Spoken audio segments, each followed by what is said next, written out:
A Bloomington man is facing eviction after hanging a Black Lives Matter banner on his balcony. Manoj Kongari joins us in the Twin Cities newsroom with why he says he did nothing wrong. Manoj.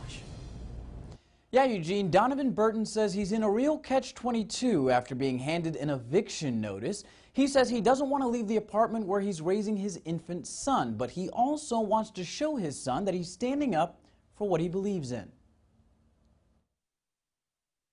About a month ago, Donovan Burton says he hung this Black Lives Matter banner up at his apartment complex on Clobberton Road. While other tenants in the building support the idea, he says his landlord, First Sight, doesn't. They've reached out to my boss as well and talked to him to have me take the flag down. But I don't think just because they're a big, powerful company that me, a minority that doesn't own any property can, be taken advantage of.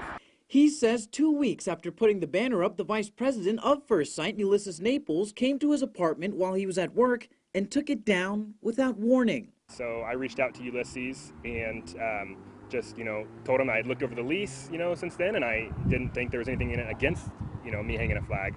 The part of the lease he's talking about is right here on page 3 of his agreement. It states, quote, "Please keep your balcony patio free of clutter at all times. Please do not store any personal belongings or furniture on your patio balcony." Burton says nothing in that statement has anything to do with the banner.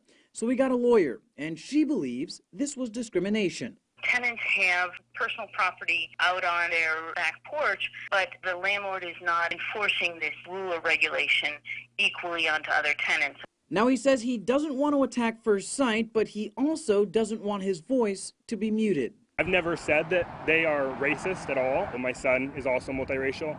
I want to, advocate for his safety, for his rights, and I want him to maybe see an example someday of something he should stand up for. And we've reached out to First Sight, but they've yet to respond. On the other hand, Burton has filed discriminatory complaints with the U.S. Department of Housing and Urban Development, as well as with the Illinois Department of Human Rights. Now, according to that eviction notice, he's supposed to be out of the apartment by this Thursday, but his lawyer says they're willing to fight it if need be. In the Twin Cities newsroom, I'm Manoj Kongari.